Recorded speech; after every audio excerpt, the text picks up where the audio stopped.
Hi, everybody. Thanks for tuning in to the Coaching Call podcast. On this podcast, we'll cover various types of coaching by trainers in sports, martial arts, fitness, and business. We'll discuss each coach's methods to getting the most out of their respective athletes or clients and how they attempt to change the platform in which they coach. Join us on a fun adventure as we discuss unique coaching styles. Coaching is a universal part of how we get others to get something done. Join your host, Rafael, and his guests on this unique journey in coaching. Hi, I'm Sifu Rafael, and this is the Coaching Call podcast. If you enjoy this episode, please subscribe and leave a review. This episode was made possible by listeners like you. Lindsay, how are you this morning? Thank you so much for joining me on Coaching Call. Oh, thank you so much for having me. I'm so excited to be here. Yeah, absolutely. You know why I love this show? Not for me, for you, because I get to know you more.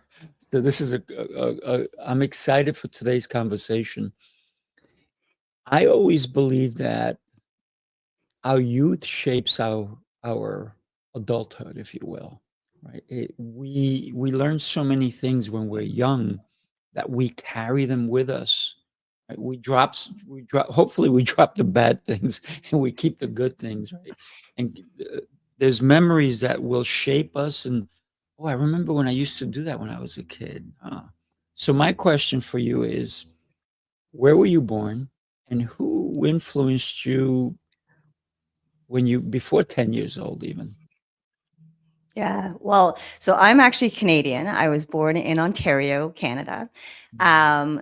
And my childhood was nothing like anybody who's a coach or in the fitness world. A lot of people are like, I played sports and I did all these great things. Yeah, I did none of those things. I was a really, really inactive child, inactive teenager, and I didn't have the background of health and fitness. And it wasn't until I hit my 20s where I realized very quickly how important it was. So for me, it was really just, when I hit university, I was always this, the tiny kid. I was really, really skinny. I never ate anything good for me. And I hit university and, they talk about like the Frosh 30. Mine was more like the Frosh 50. And I gained weight. And all of a sudden I started realizing, oh my gosh, like I have to think about, this, I have to look at this. And people around me were obsessed with their bodies and they were obsessed with what they were eating. And it was the first real time I was like, interesting. So for me, it was a little bit different of a background. A lot of people who live in the fitness and wellness world, grew up playing sports and doing, martial arts and doing all these things. I didn't really hit that until I was about 22. So for me, it was a very different world. You say you were not very sporty, if you will, but you did have some influences, right? What were they like? For me back then, and again, dating myself, of course, there's a lot of TV shows I used to watch, where, you had to actually sit down and watch them. You couldn't press pause. You had to watch them. And so, TV shows, like Growing Pains and, Cosby Show and again, dating myself big time. But, you would see people doing different movements and different exercises, et cetera. But oftentimes I was. I lost you for a sec. All right. While Lindsay comes back, this happens with internet and technology. So hopefully Lindsay will be back. I love how she keeps saying she's dating herself. And to me, she's just a young lady. And because it's all based on age, how we feel that may be happening to us or for us. There you are. I think you're coming back. There I We am. lost you for a minute. So I was filling space, and I was kind of I'm a little bit laughing at what you said, and I want to say good morning to Amelia Roman, who said hi, but also what you said kind of made me laugh a little bit because you kept saying I'm dating myself, and I'm saying, wait a minute, how is she dating herself when I see her as a young lady? Right. So, Well, thank you. because, hey, you know what? I used to watch those shows too, and I feel like a young man. It's important. And I think age people emphasize age with numbers, and I think age is how we feel, right? And you know that Oh, now that you found it at 22 years old. Look, look, even a 9-year old. Why do we call people old? Even if they're 5 years old, 10 years old, 20 years old, 30 years old, we're already putting this thought in their head that you're old. You're a yeah. young Well, and lady. if you speak to people who are 80s, they always say 80-year young, right? They always say 85 years young. Like this is the, that generation. You're right. It's not old. And it's funny because even in my coaching, I often say when people say to me, "Oh, that aches and pains, I'm just getting old." I'm like, absolutely not. That conversation does not exist because age is a number. Now, I say dating myself because I do feel I have two teenage daughters. So every once in a while, Nice. 15 and 17, I definitely feel older than them. But in my mind, I'm still 25. I make decisions Nice. sometimes as young. And so, yeah, I agree with you. It's not about the number. It's, about your what you do and how you do it. But yeah, it's funny that you bring that up because for me, anytime somebody says to me, "Oh, it's just because I'm old," I'm like, absolutely not. We don't talk that way. We want to be young as long as we possibly can. We want to be mobile, independent, and that's the ultimate goal. Bless you. Mm. Thank you. Thank you. It must be true because they say when you sneeze, something is true. But here's the thing, and you talked about some shows that had really good values that they professed, if you will, good family values, right? Growing pains. Um, because if you think about it, there is pain in growth, in any type Mhm. of growth, right? There is pain if we become heavier. Down the road, if we keep getting heavier, there's going to be physical pain, there's going to be internal pain. But when we turn around and become fit, in order to become fit, you have to go through that pain. So it's a great show, Growing Pains. Yeah, it really was. And, I definitely come from a home that was not, traditional at all, divorced family, single mom, the whole thing. And so Mhm. sometimes I got myself engulfed in shows like that looked like they had a really strong family unit. But I think it's really interesting because, one of the things that I say often to my clients, to the people that I'm working with is we can do hard things, and it's almost like you have to choose your hard because, like you said, being overweight, having disease, not being able to move, that's definitely hard. But also getting up when the alarm goes off, doing your workout, pushing yourself, that's hard as well. So we have to find which hard is the one we want. And we also can do hard things. And what, once we're done those things, we're so proud of ourselves. But in the moment, they are very hard. It's interesting because I love what you're talking about because at 22 you made a decision. What were you going through physically that made you make that decision? Well, it's a funny story actually. So there's two things basically that really changed this for me. One is my husband's actually from England, came over to Canada to live with me, and the immigration process was long, and I'm not getting into that, but it was really long. So he had a lot of time on his hands. So he started really running and looking at his food, and I was not, and it made me feel really uncomfortable. I wanted to be a part of that. So that was the first thing. After traveling, I traveled for 3 years after kind of between 21 and 23, and gained a lot of weight, had started smoking, was drinking a lot, doing all the things that Mm. you do at that age. And he was getting fitter, and I was kind of staying the same, and I didn't like that. So that was the very first thing. And then at the time, remember, I'm 22. I I was working with a woman at the time. She was 40, and of course, in my head, I was like, "Oh my goodness, she's so fit. She looks great. She's running. She's doing all these things. I want that too." And so, I tried to go for a run with her. Almost died. Like anybody who's ever tried to go, it's impossible to just kick off. So there was two really big movements for me, and it was actually where my calling began, because once I realized how much I loved learning about my body, learning about food, learning about the changes of my body, that's when I quit my job and I actually went back to university and did a Bachelor of Nutritional Sciences. I got my personal training certification, Group X certification, nutrition, and all of that completely changed how my life is now. And I love it and I'm grateful for it. But at the time, it felt really, really uncomfortable, because here I am, 22, my husband's starting to do really great things with his body. This woman that is actually a really great friend of mine now, was doing all these great things, and I wasn't, and I didn't like that. And that got me uncomfortable. And so I made a change. It's good to say, and you know this because you have your clients who sometimes they'll say, I'm going to do something. I'm going to do it on Monday. Monday, I'm set. I'm going to do it on Monday. Monday comes, oh, I was so busy Sunday night. I was too tired, but I'm going to do it next Monday. And they keep putting it off till next Monday. Maybe it's next month. Maybe it's December. Holidays are coming. I'm going to be with family, whatever. It's the constant excuse. Yes. Yes. And it's hard, right? I mean, I get it. We've all been there. And this is what I say to my clients, and on my podcast is like, nobody's perfect. I mean, there are a few people who jump out of bed super excited in the morning. I am definitely not one of them. I am not one who loves being in the kitchen. I'm not even one that loves doing all the things.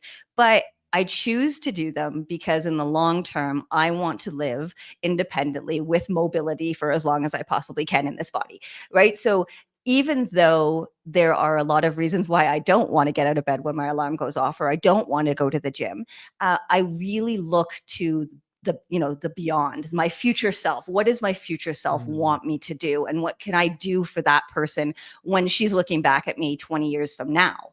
And I really believe that if we looked at it from that perspective, everybody would be getting out of bed. Everybody would be doing the foods. Because nobody wants to look back. I mean, we all know, I look back, as I said, at my 22-year-old self, and that's 25 years ago, 26 years ago. Who I was then and who I am now are completely different, of course.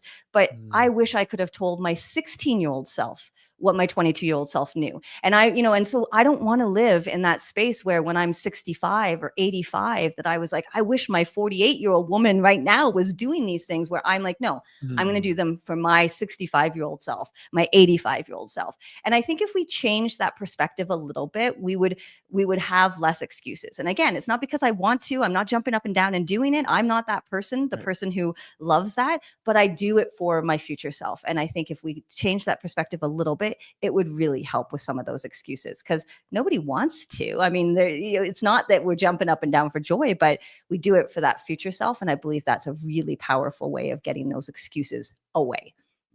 Sometimes. Absolutely. Not always.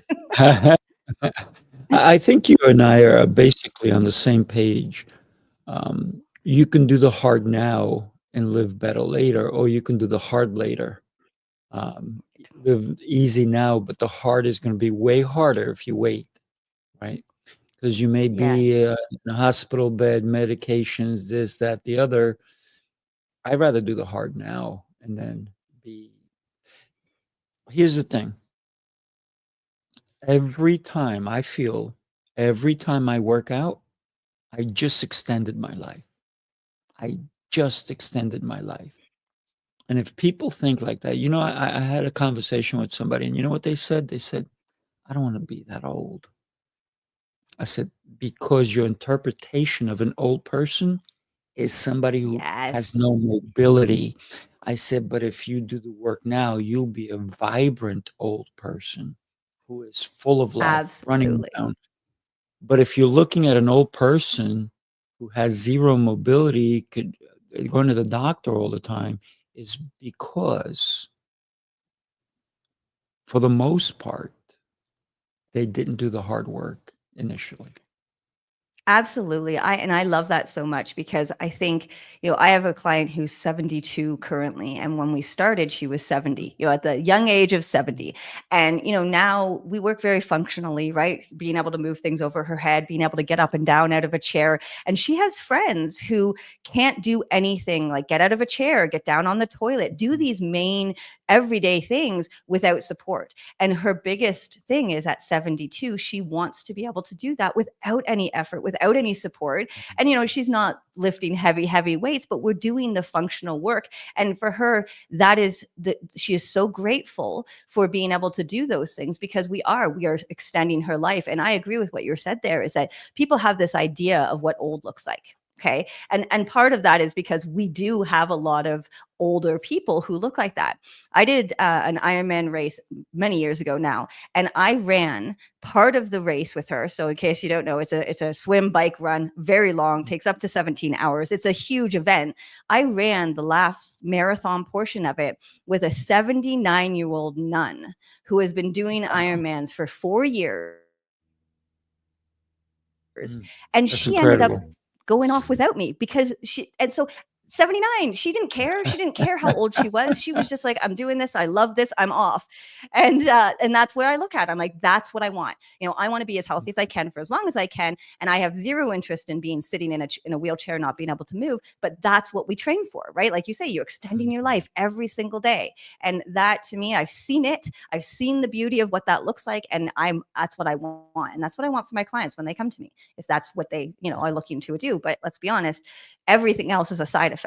Our longevity, our life, our independence, that's really the big picture. Yeah. I love your passion behind this.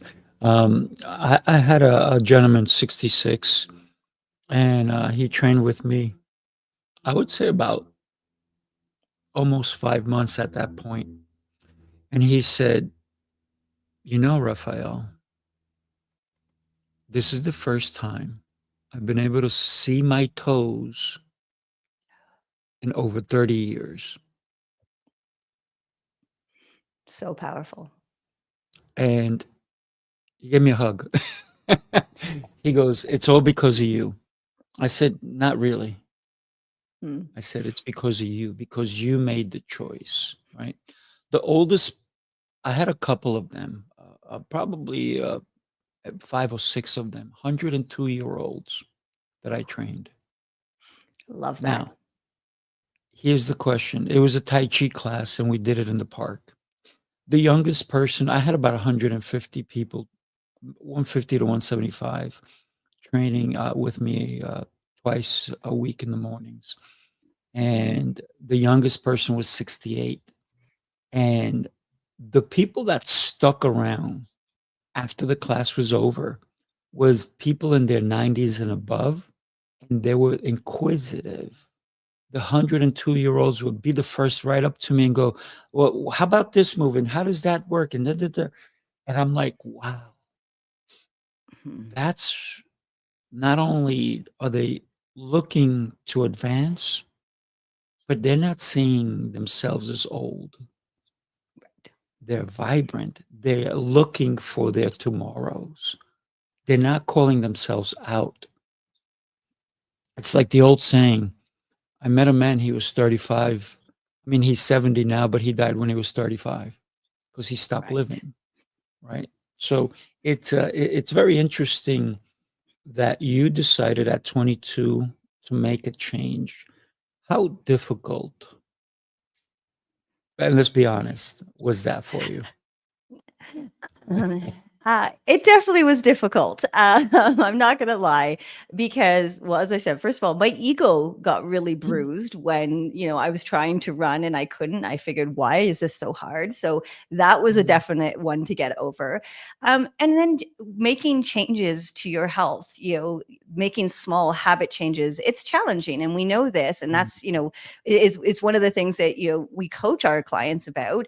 It is a challenge. But what I worked on personally and what I still work with clients, 25 years later, is making those small changes, right? Making those small changes consistently over time is really how it works. And so for me, even when I registered to go back to university, I wasn't in the best shape of my life. Even when I started doing my personal training certification, I wasn't in the best shape of my life. I could have let that stop me when I'm filled with, people who are just like in beautiful shape and like in these, and it could have, and there was many times where I was like, what am I thinking? I'm 22, like these guys are, 19, they're in the, all these things in my head. But I think as long as you keep trying and you keep doing, I always say, doing 100 mediocre workouts is still better than doing 2 excellent ones and never doing them again, right? So we always are trying Yes. to move forward and move forward.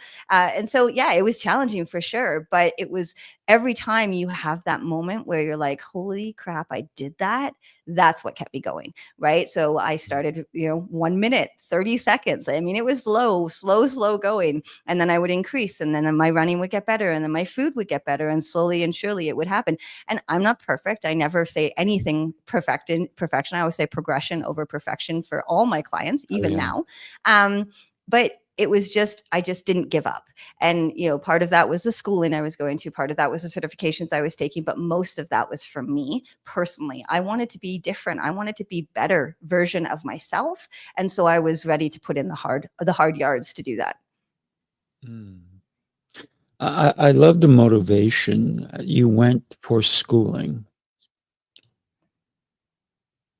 What was the motivation to get your body moving? Because I understand your mind, you want to understand all these things. You're looking at people and you go, I want that. But then to move, to go to the gym, to do a workout, to get uncomfortable. Right. Right. How It's is that always for the you? end product. It's always the end for me, right? It's always the end. It's never the beginning. It's never the middle. It's always that moment when you're done. Whether you place the weights down, you cross the finish line, you hit the run distance you're going after. That moment, that I did it moment. I get goosebumps even thinking about it now. Like that moment Mm, is, I did this. For me, I did this. It was hard. I pushed through it. I have lots of things to help with the mindset of it, but that right. movement, you feel better about yourself, about your body. And every single time when you get to that point, that I did it moment, that's what I was going for. So people talk about the running high, they talk about how they feel and all of those things. Everybody's a little bit different, but for me it was that 2 seconds when I knew it was done, that I knew I would Mm. be proud of myself, and it would feel great to say I finished, to be done, right? And often people say, so you're the happiest when it's finished. I'm like, yes, that's where I sit. I love that moment when it's complete. I know I've done it, and I've done what I needed to do, and I move to the next thing. But yeah, it's challenging, but that moment just it makes it worth it. Makes it all worth it. Yeah, it's definitely a sense of accomplishment for sure. It's very interesting when we can accomplish anything, and then to be able to say, "It was me. I'm the one that did it. I didn't." If we're playing tug of war and you're pulling along with me, it's we did it together. But if I'm playing tug of war with somebody who's like twice my strength, my size and knowledge and all that, even how to put their feet on the ground so they have better leverage, but I sustained for a while, then I'm going to be proud of it, right? Because it's not always about the other person. It's always about me. How did I fare in this trial, if you will? I love how There you we go. celebrate. Oh, did you hear anything I said? We'll have to play the replay. I, yeah. So I'm talking about the trial that we go through when we need to accomplish anything, and I love the fact that you celebrate your wins, no matter what they are, because every day we have a win. We need to Yes. celebrate it, right? Yes. Yes. I love that. Yeah. Movement has been so critical my whole life, right? Um, it's been everything. If I'm not moving, I don't know. I don't know what I would do. When I go on vacation, whether it's I'm going on a business trip, a vacation, the first thing I do when I get to the hotel, Look for the gym. where's the gym? Where is the Yep. gym and what time is it open? I am happiest at the places where the gym is 24 hours because I don't need adult supervision. Right? I don't always act like an adult, but I don't necessarily need it when I'm in the gym. And Mhm. some gyms, I go and they're like, yeah, they open at 8 o'clock. I said, open at 8 o'clock? What do you mean open? You mean somebody comes, unlocks the door, and there's nobody in the gym? It should be open, right? So for me, if the gym opens at 8 o'clock, I'm not waiting for the gym. I'm working out because I'm one of those early risers. I'm the first. I wake up before. I don't know why I put on alarms. I put up my. I don't know, just in case one day I don't wake up. And if that's the day, then that would be my last day. But I always wake up before any alarms I put on, and I'm one of those super happy people as soon as I wake up because I wake up in gratitude. I'm alive. That's my first thing. Thank you, Lord, I'm alive. Thank you for the gifts you've given me. And then I'm excited for the day because I know that every action I take is going to make my day great. So Right. I've already thought about my tomorrow the night before.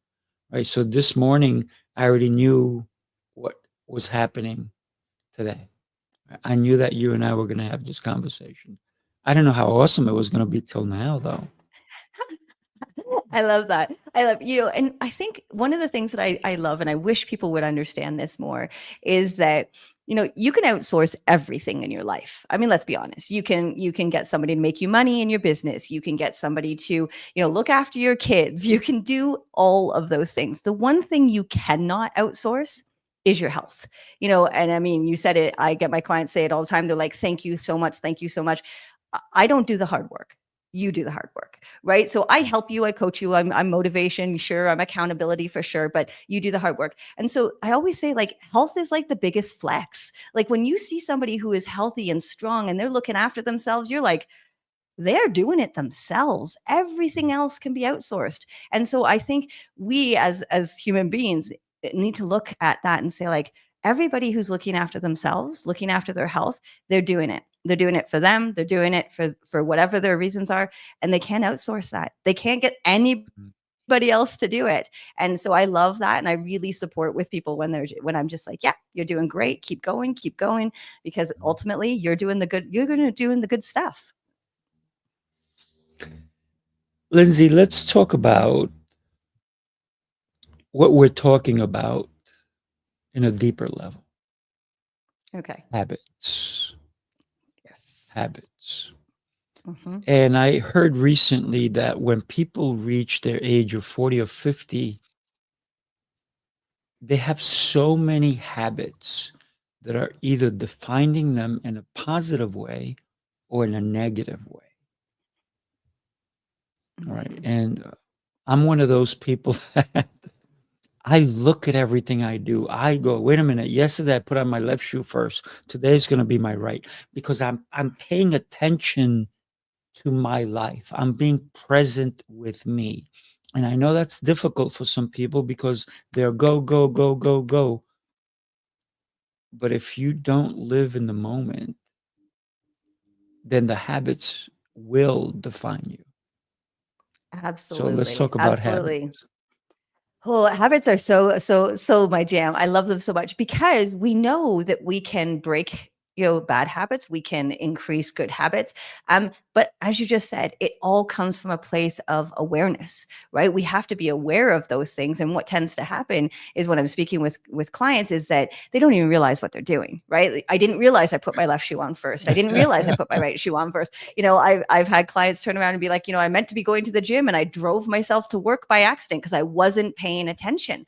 And, on top of that being very dangerous, awareness is the key. I always say, start there, start looking around at what you do, where you're scrolling, what you're eating, what you're thinking when you're, watching TV. Find what you are doing currently and then make that assessment and say, okay, so here are the habits that I currently do, and this is the result I get. So what are some of the things that I can do? And again, I'm a real big believer in baby steps, changing habits, small habits, stacking, doing things that we already do so that it doesn't overwhelm. And the big thing with the habits is if you don't know what you're doing, like you say, how many times do you brush your hair? Maybe not you, but brush my hair with my left hand versus my right hand, without even thinking about it. We do a lot of our habits with on autopilot, I call it, right? Just complete autopilot. So stop there, look at what you're doing. And people are like, well, I don't have time to do that. Well, you have to look at what you're doing in.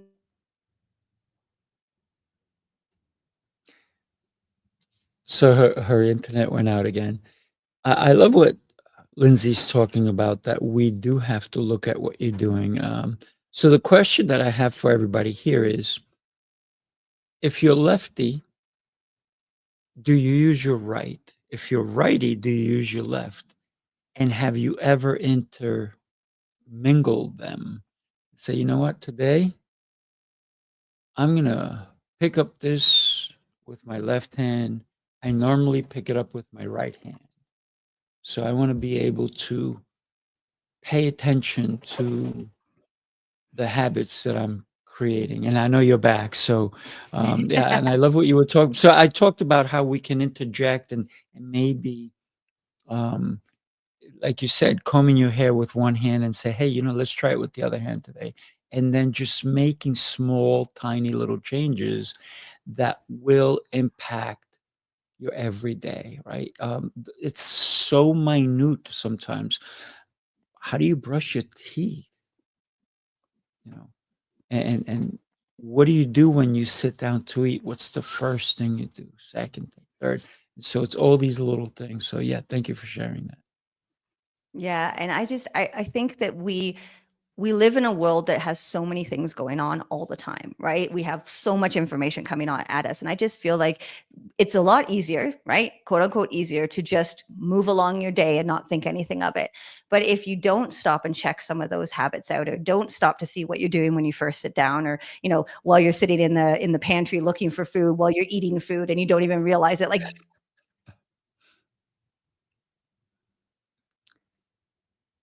And there we go again.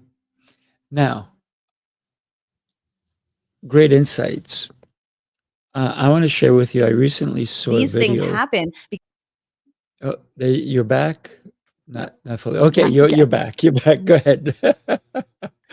Go for it, No, Lindsay. I just say being in a place where you are more mindful of what you do is a stepping stone to changing some of the habits that you want to. So it is definitely a process. It's not going to happen overnight, but it's those baby steps that make a huge difference. Mm. Yeah, absolutely. And I just recently, I was about to say, but you came back. I saw a video. There was a woman. She was doing something, either cleaning or something, and she had her baby on her hip. And she's, I don't know, sweeping or mopping or vacuuming. And then she looks at the carriage and the carriage is empty and she flips out. She drops the thing, but she holds the baby and is looking everywhere, looking everywhere. And that was the video. But it's sometimes because that was a habit of her having a baby on that arm. Had she switched every so often, she would have recognized that the baby's there. So it's those little minute things that we need to do, because thank God she didn't drop the baby, right? So, Right. uh, but keep talking to us about that, and I find this so fascinating as well. Yeah, it's so interesting. I actually just saw a video similar to that. She had her baby on one of her baby Bjorny things on her back, and then she looks in the stroller, and the baby's gone, and she's frantically trying to find the baby, but it's in the backpack. And again, that is very much how we live our lives, and I don't think we always realize it, right? I don't think we always notice the things that we do so often that it becomes such a moment that you don't even realize what you're doing. I often speak about my own experiences because, that's something as I said, I'm not perfect. And one of the things that I used to find that I did, and I only noticed I did it when I started thinking about it, was the moment I got into my car, I needed to eat something. That was like the trigger, right? Get in my car. I need to eat something. You know, and I would get out from the grocery store and I'd put the bags in the front seat because I would get in the car and I would need to eat something. And then I realized that's what I was doing. And I was like, okay, so I want to change this habit. Well, what do? You start small. Guess what I did? I took the groceries and I put it in the back seat, because now it's harder to go back to the back seat to get something into my mouth. And so it's first finding the awareness of what you're doing, then taking some small steps to change some of those habits. So I don't think it's an overnight, complete blast of all the things that you're doing. That's just a simple way of not, that's what New Year's resolutions are. That's like, let's try to change everything and fail miserably. But finding a few things that are going to be high impact, that are going to affect, what you're trying to accomplish quite well, whether it's moving the groceries to the back of the seat, whether it's having a glass of water before you even have anything in the morning. It's, little things like that, putting your phone away so that you're not looking at it when you go to bed, whatever those things are, depending on your goals, you have to work hard at doing them at first. But as they become more part of your everyday routine, I didn't even think twice when I put the groceries in the back seat by the time I got to that point. But at the beginning, it was hard. It was hard to remember. I'd open the front door seat and I'd be like, no, go back to the back seat. But once it became a habit, it just happened. And that's how we build our habits, right? We, when we stack them, when we work with them, they become a habit. The idea of a habit is that you do it without even, having to plan it, brushing your teeth, having a shower, those type of things. And so as we start building them, they don't become a big deal anymore. Putting the groceries in the back seat just became part of my grocery stops. I didn't even think about it. So therefore I didn't eat anything. So therefore I got home and I unloaded the groceries. So having those things step by step helps at the beginning. And then it just becomes part of your everyday, which I love. Yeah. I also believe that your environment and your home is easy for habits to form. If you buy cookies and you live alone, somebody's going to eat them. Oh, um, yes. Oh, yes. if you go to the drive-through and no one else is in the car, you're going to wind up eating that. And it's very interesting when I've seen, like in the old movies or so forth, that somebody would put a padlock on the refrigerator, and then that person would be at 3 in the morning trying to pry it open, right? And the funny, because they're like, I need to have it. It's that urge that drives people insane sometimes. Mhm. But how do we? And you said it already, but I'm iterating it, because how do we can't, and I know this from so many times, that we can't get rid of a habit. We need to replace a habit with another one. So how do we take the steps to start that change? And you told us about putting the groceries in the back seat, but some people would have no problem just reaching and say, you know what, whatever, maybe putting them in the locked trunk, right? Right. So Right. you're driving. So now you can't even see them. They're not accessible. But then also, it's the habit that people say, I'm going shopping. I need food, but let me see where the chips are. Right. Right. Let me look. I just want to look. And instead of saying, even if it's on your phone or it's written on somewhere on a piece of paper, right? Here's my list, and only get that. I'm Yes. so guilty of knowing where I'm going. I'm going to go to this place. This is my destination. I know how to get there. And then I'll start talking to the person next to me. I'll keep my eyes on the road, but then I'm talking to them, and I just miss my left turn, and I'm talking Yep. to them, and they turn around and go, "Where are we going?" I'm like, Yeah. "Oh my gosh, 3 blocks away ago, I was supposed to make a left." I'll find a way. So what I started doing when I realized that I'm going to be with somebody in the car, sometimes I'll put my GPS and they're like, why are you putting the GPS? You know how to get there. I said, I know, but when I get talking, I'm gonna get focused on what we're talking about. Even though I'm not taking my eyes off the road, I'm making sure we're safe, but I'm in the conversation. So I learned that if we're gonna have a conversation, I need assistance. Yeah. Yeah. And it happens so often, right? I mean, I work with a lot of moms, whether it's younger toddler age or even, high school agers like I have. And you hear that a lot, oh, I bought this because the kids wanted it, or I bought this because, my spouse wanted it. And I always come from a place of love, but I'm like, but did you really? Because we use our kids as an excuse to buy certain things, right? And so again, a lot of that comes from what works. And as I said, I'm very guilty of it myself, right? The kids need that, or the kids want that. And so what I found for me, there's a few things personally for me that I do, for Halloween candy, excuse me, as a great example. I buy Halloween candy to hand out to the kids that I don't like. Because if I don't like candy corn and I don't like candies, but I love chocolate, I don't ever then go into the need of going into that candy jar because I don't like it. And these are things like I call them my speed bumps, right? I put things in place so that I can control what I am doing. We don't have cookies in our house because my husband is a cookie monster, legitimately a cookie monster. And he's like, please don't buy cookies. If I want a cookie, I'll go down to the store and I'll get a cookie. But that's enough of a barrier sometimes that he's not going down to get a cookie. He'll just deal. But so it's finding things like that. But you, of course, don't know those things until you have a realization. When I was buying Halloween candy, when I lived in Canada and I was getting the Reese's and I was getting the Arrows and I getting these things. And all of a sudden I was like, where did all the Halloween candy go?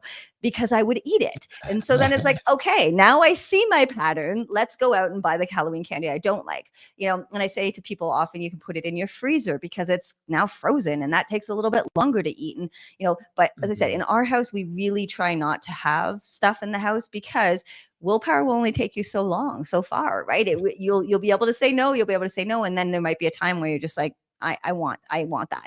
And so if it's not in the house, you have to take an extra step or 3, depending on where you are and where you live. And so those are the ways that we look at, working with habits, because if the habit was I bring the cookies into the house and the habit is my husband eats all the cookies, how do we help that? And so when I work with people, I often find out what some of those things are by doing their awareness exercise, right? Doing their awareness exercise. What are some of the foods coming in? What are the movements we're doing? What's going on? I sit down in front of the TV at the end of a day and, I can't wait to have that glass of wine. It's a habit that we feel that we have to do. Well, we don't. We can make those changes if that's what you want to change. And so finding those things and then slowly making the change. As I said, it will feel weird at the beginning. It will feel like I need that glass of wine, or I want that cookie, or why don't I have, the Halloween candy I want? But as you do it more and more and more, now I'm in Mexico, so we don't do Halloween anymore. But by the end, I was never buying chocolate anymore. I was always buying the candy I don't like. And I was just like, I don't like it. So in the drawer it goes and I never touch it. So it gets easier as you go. And making it small and simple, that's really the big piece to success. Because if we try to change everything, we probably change nothing. So you don't celebrate Halloween, but do you guys celebrate Dia del Muerte? Right? Oh, yes. That is like the biggest, best holiday. Yes. It's amazing. So Highly recommend everybody doing it once. I can't wait. We'll have to come visit. My fiance and I will come visit one day. What is that? What's the kind of foods, or is there candies, or there's anything sweets? What is that? Because it is a huge celebration. Yeah, I mean, here for sure, it's a lot of spicy. So, for example, they have lollipops that they put really spicy powder on it. Now, I've been here 7 years now. My spice tolerance is a little bit better, but I'm still not that great. So again, that's one of the wonderful things is there's lots of stuff that I don't really like. So I'm not tempted when I walk into the corner store to be like, ooh, I need to grab that, because there's a lot of things I'm not interested in. Now, don't get me wrong. There's plenty that I am, but it's they love their spice, like spice on mangoes, spice on cucumbers, spice on Mm. lollipops. And some of them are delicious, but some of them I'm like, they don't go together. Because you're not used to it, right? Like spice. Exactly. Um, Talk to me about the difficulty that a married couple has because one of them is fed up with their weight and the other one is super happy. They don't Yes. care. Big is beautiful. This is who I am. And why are you changing? Who you trying to Mhm. impress? All this stuff, all this back talk that can sabotage somebody's health. Yes, it is so common. And, again, I work a lot with women. So does my husband, actually. But of course, the most success we have is when we're working with both because they're both in the game, right? They're both part of that. Mm. Unfortunately, that doesn't happen very often. And so it is really, really challenging. We always speak about who's going to be your best cheerleader, who's going to be your best supporter. And oftentimes people say their spouse.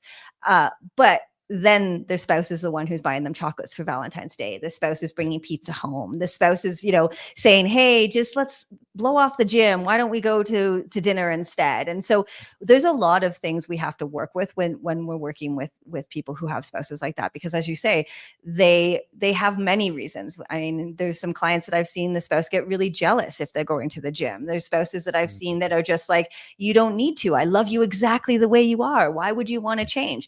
And then I've seen the opposite where, one of my clients is actually extremely jealous of her husband who doesn't give a flying shit about his weight at all. He's like, "I live the life, I enjoy, I have it." And she's like, "Wouldn't that be lovely?" And I'm like, "Well, it would be, but what's your biggest fear?" And she's like, "That he dies of a heart attack." I'm like, "So is that really lovely?" Like, so I hear what you're saying, the freedom of what she thinks it is, but then the reality of what the actual is. And so there's lots of very complex relationships when it comes to that. I highly recommend getting your spouse on board if you can, even not to the degree of they need to do the things you're doing, but really sit them down and say, "This is what's important to me. This is what I am trying to do. And here are some of the things that I love you for, but can you, instead of chocolates, bring me flowers for Valentine's Day. If you want to eat pizza, can you do it while you're out with the guys?" Whatever it is, so that they're in a situation where they're not having to struggle their own mental demons of how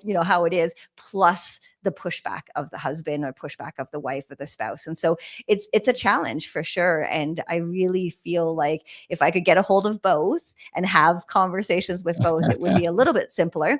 But that's not really how it goes in reality. So we just coach them through, what you can say. Honest, open communication is always the best. And if that doesn't work, then it's finding ways. I had a client once who would go up into her bedroom every time pizza came into the house. And I'm like, "I don't think that's fair. However, if that's what made it Right. easier for her, okay." Mm. And I work with a lot of bariatric patients, so people who have had weight loss surgery. Mm. And I'm not going to lie, they get to a place where there is a massive increase of divorces and separations after the weight loss surgery, because they themselves feel like they deserve better, they can feel more, they're more powerful within their own confidence. And so that shows the cracks turning into breaks, turning into breakups. And so it is unfortunate, but I also see a lot of the reasons why, because I want a spouse who's going to support me. And even better, I want a spouse who I can go for a trail run with, but I definitely want a spouse who's going to be in a place where it's like, I support you, and not do the complete opposite of what that looks like. And so finding the ways that your spouse helps or hinders, right? We, like you say, sabotages or cheerleaders, figure out which one it is, and then find a way to put your kind of action plan, protection plan in place so that you can continue along your journey. Yeah, I love that.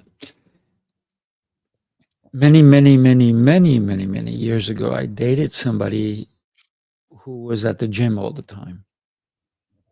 And when I go to the gym, I really don't pay attention to people, but a friend said, "Hey, this person." And I said, "Oh, you go to the same gym?" "Yeah." And we started dating. And then she was like, let's not go to the gym. Let's go hang out. Let's go do this. Let's go do that. I'm like, yeah, I'll see you afterwards. So I kept going. I kept going.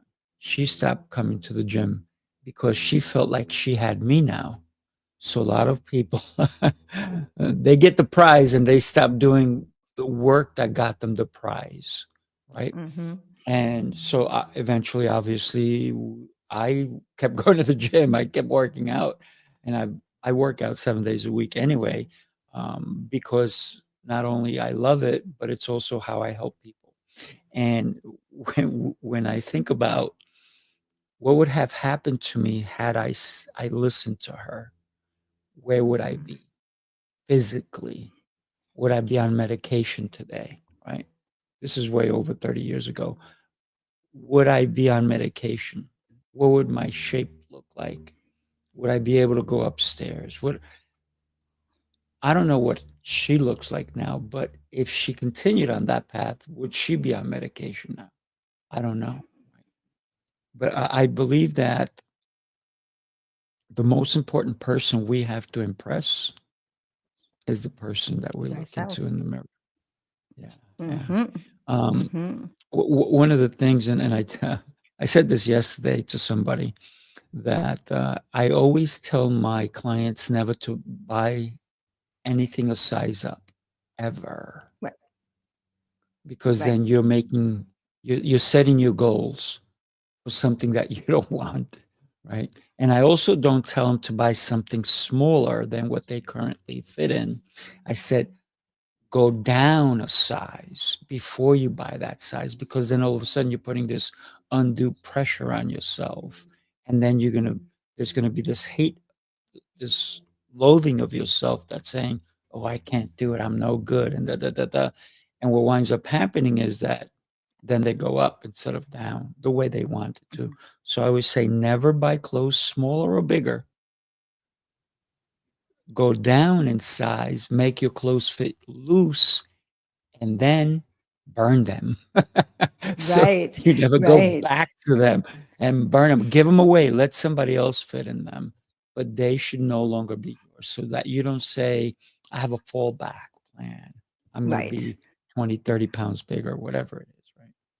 Right. I have some clients who have said to me in the past, they're like, I literally could open up a shop, the amount of sizes I have in my closet, because, when I was this size, I bought this. And when I was that size, I bought that. And so all of these things. And that's the first thing I always say is I was like, well, get rid of them. And, of course it's like, oh, the money, what if I go up? What if and it's just like, but you're just asking and opening that door to be like, this is a possibility. And I get not wanting to get rid of clothes and not spending money, et cetera, et cetera. But it's like, it's the one thing that you can control when you're in that space, is to not have it. And if you don't want to throw it out, put it in a box in the basement, under some stuff. Like, just get it away from your space so that you're not looking at said outfit. And then the same goes for the smaller sizes. If you're looking at it and you're giving yourself shit every time you look at the pair of jeans that don't fit you anymore, that's not helping either. So it's like, just take everything away, have what you fits you right now, and work there. Then when you lose weight, or then when you go down a size, change it and you bring it in. But yeah, it's hard. A lot of people are really connected to their bigger size, smaller size clothes. And I think that's, there's mental pieces that go along, right? Our mindset when it comes to health and wellness is a big piece of it as well. But it definitely challenges you to keep that in the closet at all times. And I'm like, no, don't do that. Yeah. Earlier you spoke, and it made me think that if you don't take care of yourself, you're going to be a prisoner later, right? You're putting yourself in a cell of, and your wardens are your doctors, right? Uh-huh. And it's so hurtful.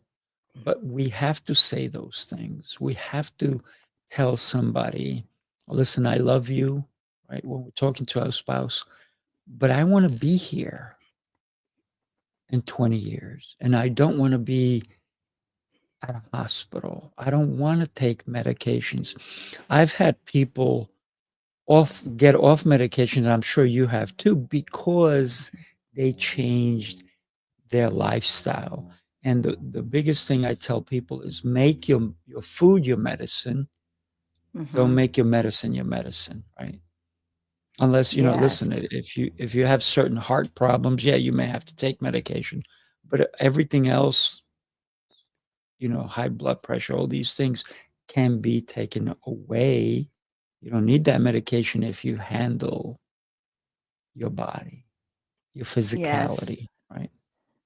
Yes, I saw a meme a few weeks ago, months ago, I don't even know, and it was like a window, like a walk-up window, and one was like health and fitness, and one was like pills. And there's a massive line behind the pills, and there's like Yes, one person in I front of the saw health that. one. And it really is the essence of what we live in. Again, I'm Canadian, I live in Mexico, but in the US, I definitely feel like you get a pill for pretty much anything. And it's like, well, you Mm, can. And again, I'm not taking away from, like you say, heart disease. There's certain things, absolutely. But when we look at health and fitness, in the UK, where my husband's from, they prescribe personal training when somebody has anxiety and depression, because we mm, know that it actually helps the body, the mind to move, right? We don't have to go straight. And again, I'm not taking away from medicines that people need to have, but I do believe that there's a lot of quick draw. mm. Yes, there is quick draw fixes. Um, so I love that Lindsay is in the middle of something really good and important, and then all of a sudden her internet stops her. So what she's saying is so important that we Of need try to that figure out. first. You came back, right? So I love that you were just saying quick draw, and go to that. Yeah, I feel like it's that moment of, whatever's going on, the quick draw is, well, here's your medicine, here's your medicine, here's your medicine. Mm, Where I believe that if we just took, 3 months, 6 months, some time to say, okay, well, before I give you this, let's try these things first. Let's try mm, looking at your food as medicine. Let's try moving your body. Let's try going for a walk. Um, but again, that comes back to the awareness. Like I truly believe that medicine is given, drugs are given more often than the other part, because we know it's easier, right? We know it's easier to pop a pill than it is to mm, easier than to go for a walk or eat well, or change the way you eat. But in the long run, what does that mean? I mean, I know many people who you have 6, 7, 8, 10 pills they eat every single day. And I remember being on an insurance call one day, and they're checking, asking us all these questions. I get off the call and I turned around, and I'm like 20 minutes later of them asking if I was on medication and I had issues and I had these. I'm like, who are these people that have all of these things go on? And I think, the reality is the people who aren't looking after their health are the ones at the biggest risk. mhm. We know this, but insurance companies and medical companies and pharmaceutical companies, they're like, here, have it, have it, have it. And of course, when I think, oh, I'm going to take a pill or I'm going to change my life, this does feel more simple. But in the long run, of course, it's not. It's not. Yeah, Like, I don't not take at all. anything. I literally don't take any medicines. And when people are like, "Well, what do you take?" And I'm like, "Nothing. I don't have any medicines." And eventually, if that has to change, that's okay. But no, no. So Yeah, yeah. I don't know.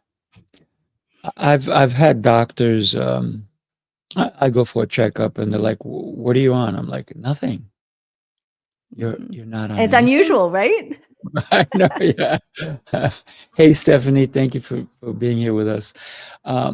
It's so incredible when, once again, when we can take our food and make that our medicine. One of the things I say is, for example, look, I had a banana earlier. I'm going to eat an orange in a little while. And I will talk to my food. I'm one of those weird people. And I'll go, "What are you going to do to me? What are you going to do to my body? How are you going to how are you going to show me love?" So when I look at my food, if it's, and then the other question I ask is, "Wow, that plate, the food on it." When I was young, man, you could eat forever. Now I look at my body and I go, "I think that's bigger than my stomach. I don't need to eat all that." So I cut it out and I put the other aside and I go, "That's about the size of my stomach. Let's keep it that size. Hmm. That's all I'm going to eat." And somebody once said to me, "You eat like a bird." And I said, "No, I don't put my beak into it. I don't eat like a bird. What you don't see is that I eat all the time, right? So, but I don't need to eat this much all the time. And then the other thing is, I always tell people that what you eat in private will show up in public. Yes. Yes. Very true. Very true. Mhm. Well, and I think too, we live in a world where portion sizes are out of control. I mean, if you look 20 years ago to today, what, the extra large or your plate. And again, as a Canadian going to the US, like when I get my plates and they're like this big, I'm like, oh, like who is eating this? But we know who's eating it. And it's just, and I think, restaurants don't care if you're 110 pounds or you're 310 pounds. They're bringing out the food. So they're the ones dictating how much you should be eating. No, you get it to go, or you share, or you do whatever. There's no need. And our portion sizes are crazy big these days. And I just think that we have to take responsibility for ourselves to be like, okay, I know restaurant A is giving me this much food.